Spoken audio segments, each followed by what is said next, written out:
Hola amigos, les hablaremos sobre el tema de lo que es el método de la criminología, pero para entender de una manera más eficaz esto, voy a empezar por definir lo que es la palabra método y criminología.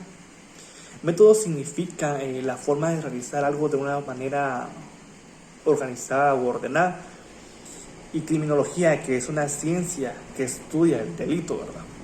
Entonces, el método impone la manera de organizar una investigación.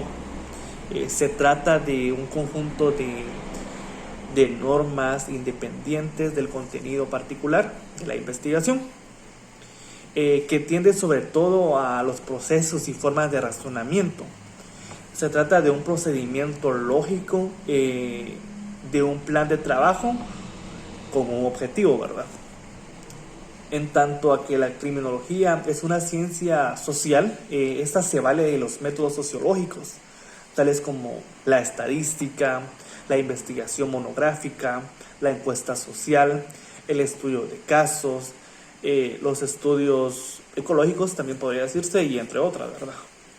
En cuanto a que es una ciencia experimental, se vale de la observación de los individuos y de los hechos que han procedido de ellos, y asimismo se le puede deducir a dos grupos principales, que serían los métodos estadísticos, que eso se refiere más a las investigaciones grupales o globales, a las características que tienen dichos grupos o grupos, y asimismo cómo interactúan, ¿verdad?, entre ellos. Y lo que es los métodos individuales, ¿verdad?, que se refiere más a la investigación concretamente de una persona, o en este caso de un delincuente, ¿verdad?, que se va a estudiar lo que es su personalidad, su forma de actuar entre la sociedad, ¿verdad? Ahora les hablaré acerca de lo que es la evolución histórico-doctrinal. Existen 4 etapas. La etapa precientífica, positivismo comunológico, el neopositivismo y las orientaciones actuales, ¿verdad? En la etapa precientífica, pues también puede denominarse como clásico, producto de las ideas de la ilustración de los reformadores y de lo que es el derecho penal clásico, modelo que acude a un método abstracto y deductivo. Y el positivismo criminológico, por lo contrario, este destronaría al hombre, privándole de lo que es su cetro y de su reinado, al momento de negar el libérrimo control del mismo sobre sus actos y su protagonismo en el mundo natural, el universo y en la historia. El neopositivismo, pues, es una corriente en la filosofía, en la ciencia, que limita la validez del método científico a lo empírico y verificable. Y las orientaciones actuales, pues, este se utiliza por medio del método de la investigación, cuyos soportes son la observación y lo que es la experimentación.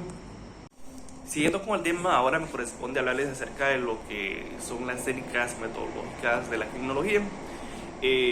Sabemos que son los medios que nos van a ayudar a poder encontrar o llegar al fin de algo, ¿verdad?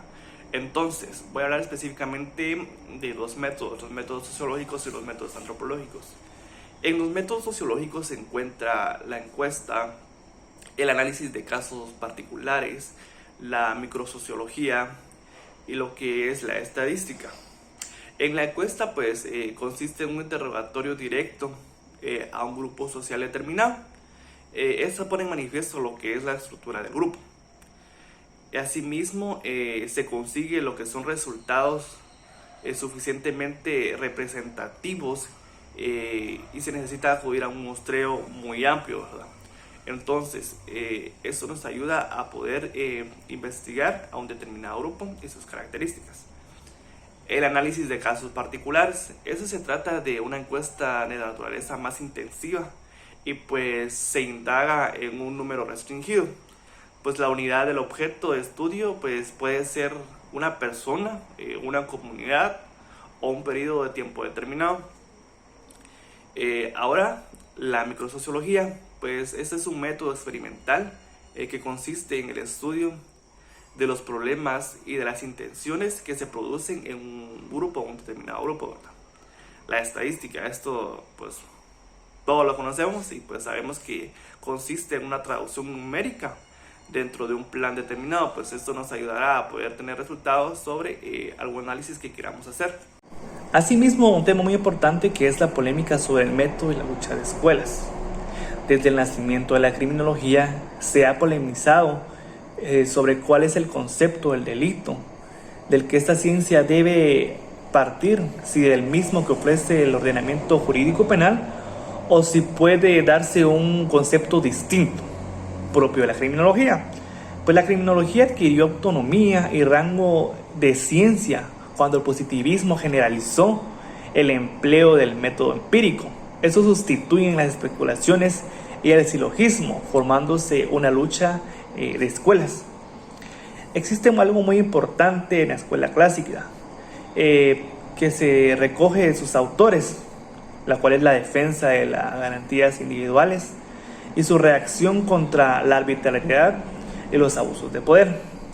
Se reconocen como representantes destacados de la escuela clásica del derecho penal, además de Cesare Beccaria, entre otros como Giovanni Carmignani, Pellegrino Rossi y Francisco Carrara. Hola, ¿qué tal? Mi nombre es Giovanni Ramírez. Prosiguiendo con el tema, encontramos a la escuela clásica. Esta tiene una serie de postulados que les hablaré acerca de ellos.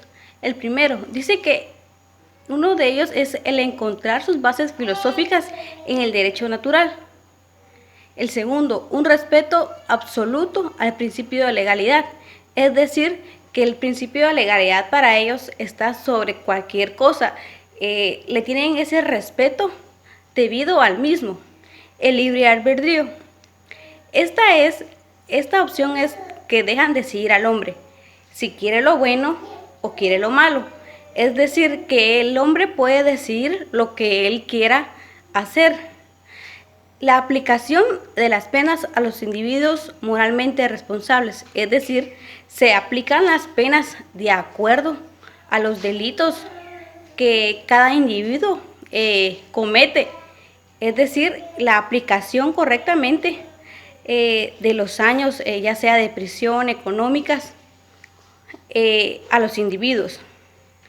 La finalidad de la pena es restablecer el orden social externo que ha sido roto por el delincuente, es decir, que en la escuela clásica imponer una pena a alguna persona es para que ésta pueda restablecerse a la sociedad y pueda actuar de una forma bien, es decir, que no le haga daño a la sociedad. La escuela clásica también nos advierte, ¿verdad?, que para ella el hombre vive en una sociedad de acuerdo a un contrato social, por el cual cada individuo suscribe libremente su adhesión a la comunidad, que le provee orden y seguridad. Es decir, en la escuela clásica el hombre decide a qué sociedad pertenecer, y esta pues le asegura una orden y seguridad para el mismo. Este ente social castigará a aquellos que realicen conductas contrarias a ese orden establecido, que da equilibrio a la estabilidad al grupo humano. Es decir, esta castiga cuando el individuo va contra las reglas de la misma. Dice que el individuo que por medio de su conducta desviada perjudica a la comunidad, es decir, lo que les estaba diciendo, ¿verdad?, será estudiado por la criminología. Cuando el individuo rompe las reglas, entonces entra la criminología para estudiar en sí el comportamiento del mismo.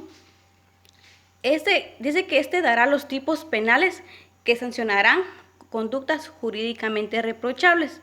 Con el estudio del individuo a través de la criminología, determinarán qué conductas jurídicamente el individuo presenta. Según el jurisconsulto Francesco Carrara, dice que el derecho no es un producto histórico, es una obra humana. Tiene una esencia trascendente, el derecho congénito al hombre porque fue dado por Dios a la humanidad desde el primer momento de su creación para que pueda cumplir sus deberes en la vida terrena.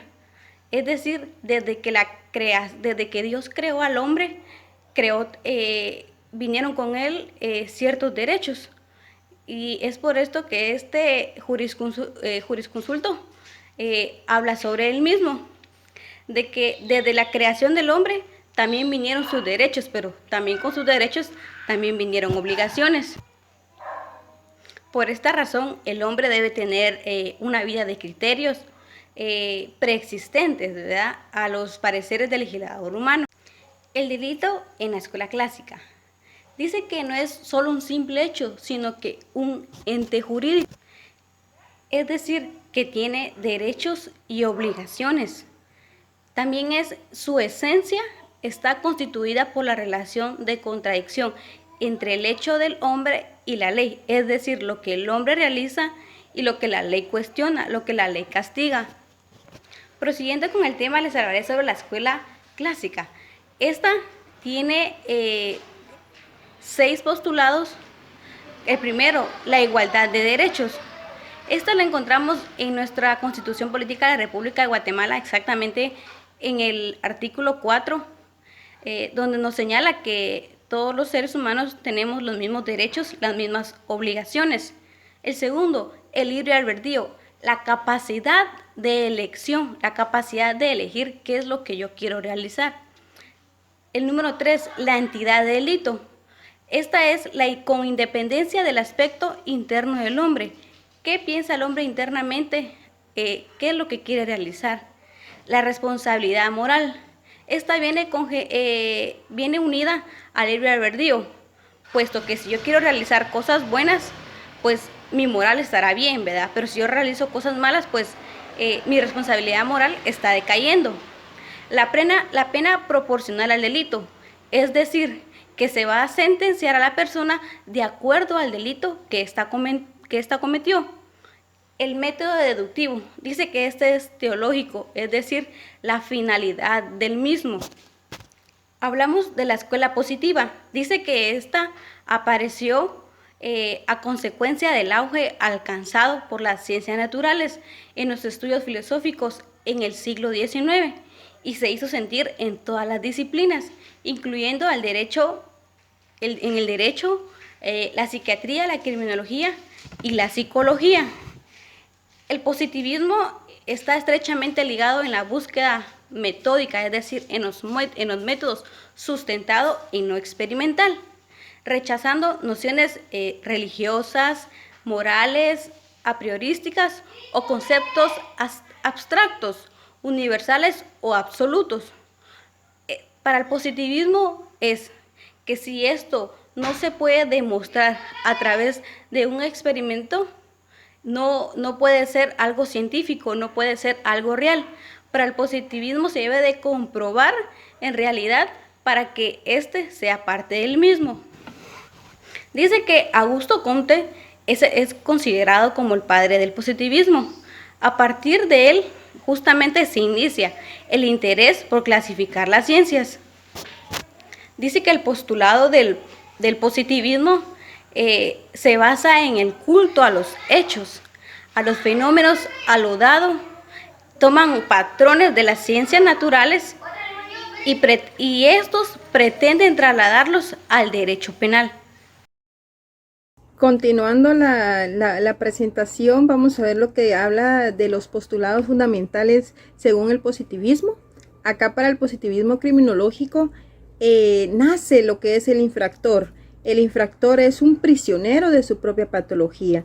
Es decir, que estamos hablando ante los daños que puede tener una persona en cuanto a un trastorno físico o mental que padezca, en este caso pues el delincuente, ¿verdad? Estamos hablando de esta persona.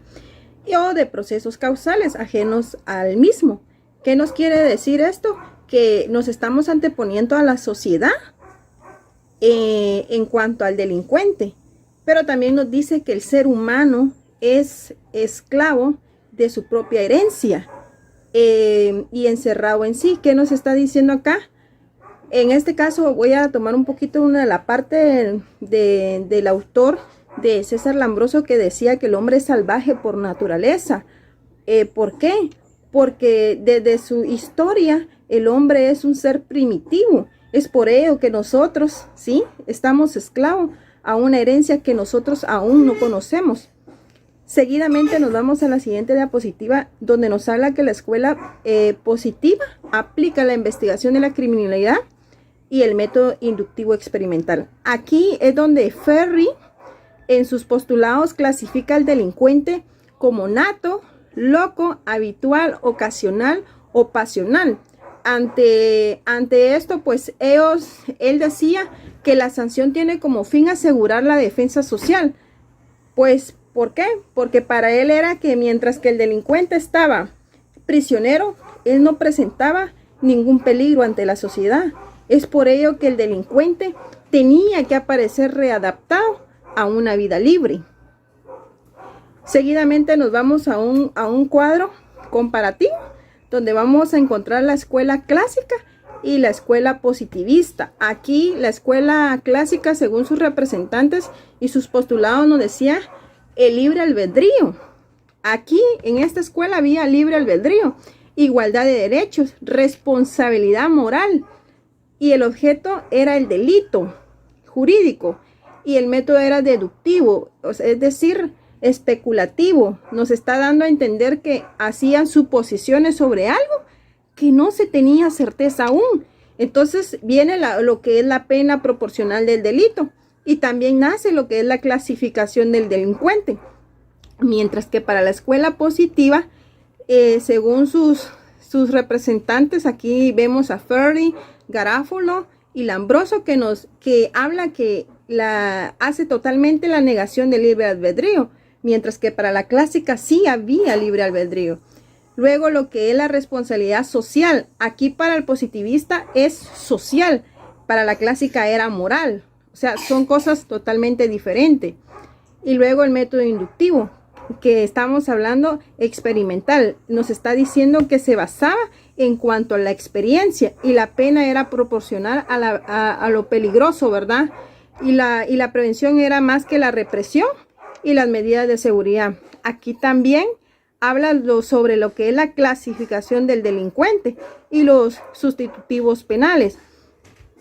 Luego nos vamos a nuestra siguiente diapositiva, donde habla del saber empírico y el saber normativo.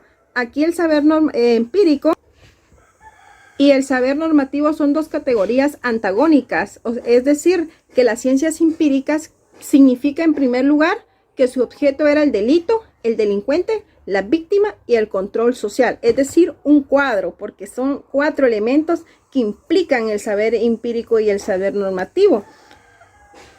Aquí es donde se presenta el investigador como un hecho más y un fenómeno a la realidad. Aquí es donde ya viene una investigación totalmente diferente. Pero luego nace lo que es la criminología y el saber empírico. Aquí es donde la ciencia de la criminología pues juega un rol sumamente importante y determinante, porque cabe definir que la criminología como ciencia empírica interdisciplinaria que ocupa un estudio del crimen, se ocupa el estudio del crimen, de la persona infractor, de la víctima, del control social y el comportamiento delictivo. Es aquí donde la criminología insinúa algunas de las características fundamentales de su metodología y regularmente es empleado por los estudiosos de esta materia, y el empirismo es interdisciplinariamente anticipando al objeto de análisis. En este caso, ¿quién era el objeto de análisis? El delito, el delincuente, la víctima, el control social, y mientras para ellos era pretender explicar y prevenir el crimen en la persona infractor. Luego nos vamos a lo que es el saber normativo y la criminología. Aquí es un concepto muy breve, pero muy conciso, que la criminología se ocupa del delito, pero el delito también interesa también a otras ciencias, y esas ciencias a las disciplinas, y esas disciplinas a las ramas del saber. He aquí donde la importancia de estas ciencias que intervienen, como lo que es la filosofía. La filosofía nos dice que era el conocer y el pensar de la persona, mientras que la otra rama era la sociología, y esta estudia prácticamente su entorno y su relación con lo social. Mientras que la disciplina, en este caso, pues una de las ciencias también de las ramas del saber era el derecho penal, y esta era prácticamente la normativa que rige la conducta y el comportamiento humano, es decir, nuestras leyes, ¿sí? Lo que se estipula. Luego nos vamos a la siguiente, que es ciencias empíricas y ciencias normativas, y aquí prácticamente nos está diciendo que la criminología es una ciencia del ser, o sea, es decir, del ser de mí, de conocerme a mí mismo. Por eso es empírica, porque es en base a nuestros sentidos, en base a lo que nosotros hemos pasado, viene la experiencia, mientras que para el derecho es una ciencia cultural del deber ser, ¿sí? Es una normativa, que quiere decir que la criminología pretende conocer la realidad y explicarla, pero para el derecho era que valorar, ordenar y orientar aquella serie de criterios axiológicos. Eso era para las ciencias empíricas y las ciencias normativas. Luego nos vamos al método normativo. Aquí nos habla sobre que implica un poco más a conocer el sujeto que se encuentra determinado en un estado mental. Aquí estamos hablando de que cuando suponemos que alguien sabe algo, nos sentimos autorizados a esperar una conducta de su parte, porque nos suele suceder a nosotros, incluso en ciertos compromisos y creencias de diferentes índoles, y que sustituyen el contenido del conocimiento. Es decir, cuando nosotros hacemos algo y sabemos que nuestros papás, pues en este caso voy a poner este ejemplo, que nuestros papás están enterados, nosotros estamos sujetos a esperar a lo que nos digan, ¿sí? A las normativas, a las disciplinas según sus creencias, ¿verdad? Porque recuerde que cada hogar tiene diferentes creencias. Ahora bien, usualmente la dimensión normativa aparece estrechamente asociada con el concepto de justificación, ¿verdad? Aquí es donde ya todo va a depender según nuestra justificación de nuestros actos. Es así como la forma en la que se va a aplicar. Luego nos vamos al método empírico, y aquí el método empírico es un modelo de investigación científica que se basa a la experimentación y a la lógica empírica. Por lo tanto, los datos empíricos son sacados de las pruebas acertadas, de los errores, y su aporte al proceso de investigación es un resultado fundamental, pero en base a la experiencia. Por eso es un método empírico. Luego nos vamos a lo que es las limitaciones del método empírico. Aquí es donde hay un límite, ¿verdad? Pero aquí la criminología adquirió una anatomía y un rango en cuanto al positivismo generalizó un empleo del método empírico, y esto es en cuanto al análisis, la observación y la inducción, que sustituyeron la especulación y el silogismo, esperando el razonamiento abstracto, formal, deductivo de un mundo clásico. Aquí es donde ellos también someten la imaginación y la observación de fenómenos sociales a las leyes implacables de la naturaleza, y era como las virtudes que, según decía Comte, del método positivo al método empírico, ¿sí? Era las limitaciones que ellos tenían prácticamente era someter la imaginación más la observación.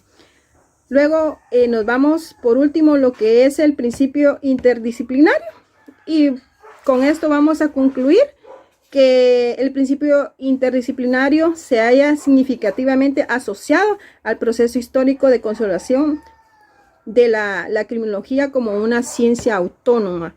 Aquí es donde surgen muchas disciplinas científicas que se ocupan al crimen como un fenómeno individual y social. Aquí es donde se inclina la biología criminal, la sociología criminal, la psicología criminal, con sus respectivos métodos y enfoques y pretensiones que han ido acumulando un valiosos saberes especializados directamente sobre él, ¿verdad? Pero ¿qué pasa? Que hoy carecen ya de sentido viejas. ¿Por qué? Porque hay muchas disputas de las escuelas que polemizaban sobre la cuota de participación en un lugar jerárquico donde los enfoques y la pretensión han sido acumulados a los valiosos saberes especializados sobre él.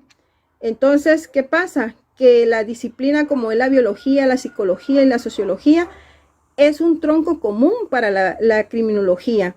Y entonces el principio interdisciplinario, por lo tanto, ¿sí? Para terminar, es la exigencia estructural del saber científico, es aquello impuesto a la naturaleza y totalizadora de este, y no admite monopolios, ni prioridades, ni exclusiones de las partes del sector del sector del tronco común en cuanto a esta disciplina. Les agradezco mucho por la atención que nos han brindado y fue un gusto haber compartido con ustedes la temática del método de la criminología. Muchas gracias.